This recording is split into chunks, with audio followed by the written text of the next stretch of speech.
वारसा आहे. शेती म्हणजे एक व्यवसाय नाही, हा वारसा आहे. आपल्या पूर्वजांनी आमच्या हातामध्ये दिलेला वारसा आहे. जरी लोक सोडत असतील, जरी लोकांना तो कमी वाटत असेल, पण तरी सुद्धा आम्ही स्वाभिमानाने सांगतोय, माझा बाप शेतकरी उभ्या जगाचा पोशिंदा.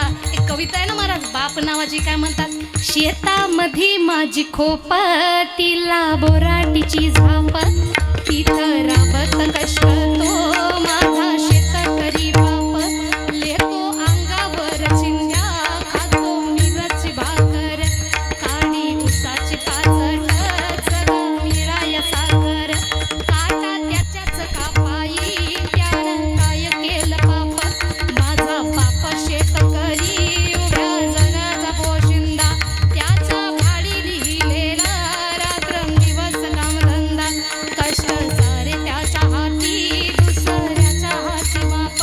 म्हणून आपली संस्कृती कोणती आहे? शेती हा आपला वारसा आहे. कोणताही बिझनेस त्यांना शिकवा, पण आपला वारसा, आपलं कल्चर न सोडता आपली लेकरं पुढे गेली पाहिजे, जसं उगले परिवाराने केलेलं आहे. मला फार आनंद वाटला की त्यांनी शेतीबद्दलही त्यांना तेवढाच अभिमान आहे आणि त्यांना त्यांच्या इम्पोर्ट एक्सपोर्टच्या बिझनेसबद्दलही तेवढाच अभिमान आहे. म्हणून एकदा उगले परिवारांसाठी जोरदार टाळ्या सर्वांनी वाजवे.